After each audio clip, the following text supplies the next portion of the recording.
আমরা এই মুহূর্তে এসে পৌঁছে গেছি অহলধারা 360 ভিউ পয়েন্টে। এটা একটা ভিউ পয়েন্ট। এইখান দিয়ে আমরা এখন এন্ট্রি নেব। এখানে আমরা 2 দিন থাকবো। এখান দিয়ে আমরা এন্ট্রি নিচ্ছি। এগুলো এক একটা করে কটেজ আছে।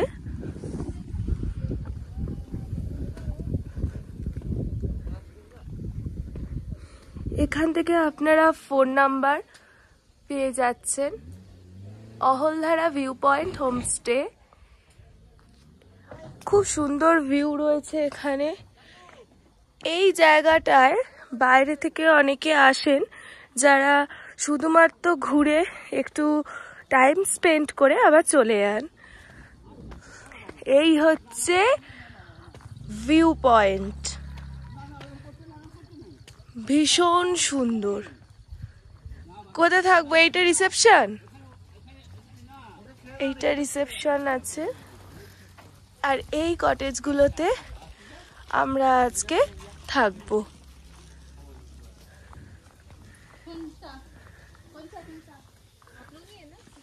হ্যাঁ, ও আচ্ছা, ওপর দিকটাও থাকা যাবে, নিচের দিকটাও।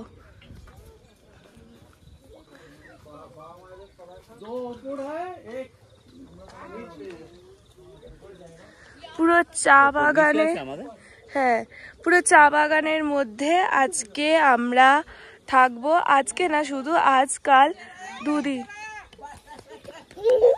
এটা হচ্ছে অহলধারা 360 ভিউ পয়েন্ট। ওই দূরে অহলধারা 360 ভিউ পয়েন্ট। আর আমরা এখন হোমস্টেতে রয়েছি, অহলধারা 360 ভিউ হোমস্টে। এখান থেকে ভিউ। আমরা আমাদের রুমেতে যাব, তোমাদেরকে দেখিয়ে দিচ্ছি রুমটা। টেন্টের মতো রয়েছে রুমটা। এই যে এখান দিয়ে আমরা এন্ট্রি করছি। এইটুকুই জাস্ট স্পেস আর কি, ছোট, খুব ছোট স্পেস।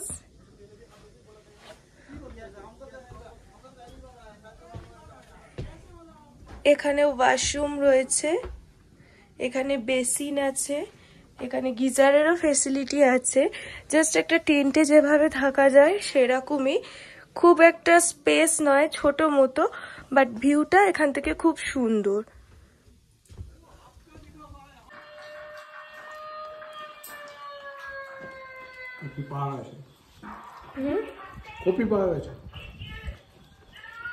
আমরা এখন যাচ্ছি অহলধারা ভিউ পয়েন্ট দেখতে।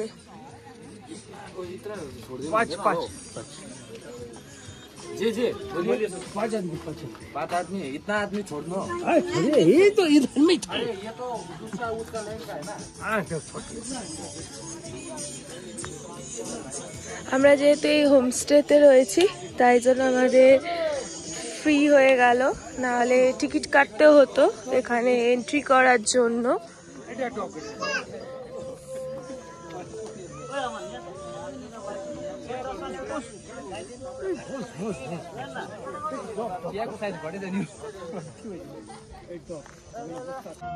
এটা হলো অহলধারা হোমস্টের সন্ধেবেলার ভিউ। দূরে ছোট্ট ছোট্ট করে আলো জ্বলছে পাহাড়ে। আর কালকে হচ্ছে কালী পুজো, তো তার জন্য কিছু ট্যুরিস্ট এসছে, যারা আজকে বাজি ফাটাচ্ছে সামনে। আমরা ওপর থেকে দেখছি, নিচের লনেতে বাজি ফাটাচ্ছে। আর বলে রাখি, এখানে কিন্তু তোমরা চাইলে এসে বারবিকিউও করতে পারো, তার জন্য এক্সট্রা চার্জেস দিতে হয়। এখানে বারবিকিউ করার জন্য অনেক সুন্দর জায়গাও রয়েছে, কারণ নিচে পুরো বড় একটা লন রয়েছে আর হালকা হাওয়া দিচ্ছে। তোমরা চাইলে এখানে বারবিকিউ করতে পারো। আর এইখানে তলায় টুরিস্টরা এই যে বাজি ফাটাচ্ছে, একটা সেল ফাটাচ্ছে।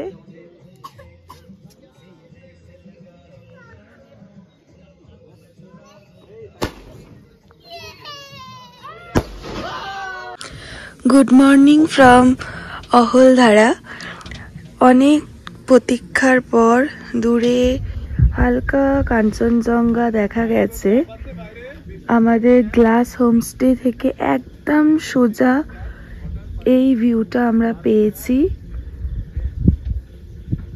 জুম করে তোমাদেরকে দেখাচ্ছি। এই হলো কাঞ্চনজঙ্ঘা, হালকা দেখা যাচ্ছে। এখন ঘড়িতে বাজে সকাল 9:30। আমরা এখন ব্রেকফাস্ট করব, করে সাইট সিনের উদ্দেশ্যে বেরোবো। এখানে কালকে থেকে রয়েছি, তো কিছু ব্যাড এক্সপিরিয়েন্স হয়েছে। আমরা এর আগে অনেক হোমস্টেতে থেকেছি, তোমরা সেটা জানো আমার ভিডিও দেখে। সো এখানে ফার্স্ট যেটা হয়েছে, আমরা ফোনে বুক করেছিলাম ভিডিও দেখে বা ফটো দেখে। তো ওনারা ফার্স্টে বলেছিলেন যে এইখানে 2টো গ্লাস রুম আর তলায় একটা রুম ওনারা প্রোভাইড করবেন, 1400 টাকা পার হেড থাকা খাওয়া। তো কিন্তু এখানে আসার পর ওনারা বললেন না, এই নিচের যে রুমগুলো সেগুলো বেশি ভাড়া লাগবে, আর ওই দূরে যে কটেজ রয়েছে সেগুলো আপনারা নিতে পারেন। তো এটা একটা মিসকমিউনিকেশন হলো। তো তারপরে আমরা বেশি টাকা দিয়েই এই তলার রুমগুলোতে থাকি। আর প্রবলেমটা যেটা হচ্ছে ওপরের গ্লাস রুমগুলো নিয়ে, খুব ছোট, একদম স্পেস নেই। সেকেন্ড হচ্ছে এখানে কোনো রকমের কোনো সার্ভিস ভালো প্রোভাইড করেনি। সকালবেলা জাস্ট বেড টি দিয়েছে, তার সাথে বিস্কিট না, কিছু না। থার্ড অফ হচ্ছে যে কোনো বাস্কেট নেই, কোনো রকম ওপরে কোনো বাস্কেট নেই। এবার আমরা যে আমাদের ময়লা জিনিসপত্র ফেলারও কোনো জায়গা নেই। কল দিয়ে খুব খুব খুব কম জল পড়ছে, জাস্ট নামমাত্র জল পড়ছে। হ্যাঁ, তবে গিজারের জলটা আমরা পেয়েছি আর কি। আর আপাতত তো আজকেও আমরা এখানে আছি। দূরে এখান থেকে তিস্তা রিভারও দেখা যাচ্ছে, লোকেশনটা ভীষণই সুন্দর। আমরা এখন ব্রেকফাস্ট করছি, রয়েছে লুচি আর ঘুগনি।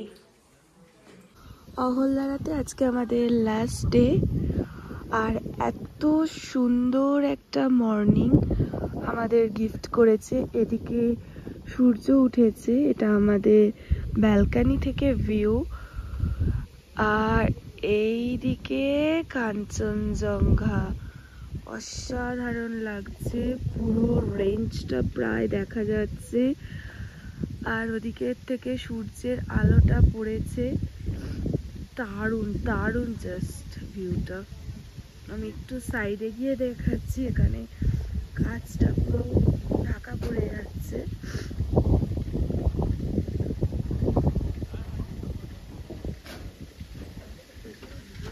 আর এই হলো ভিউ।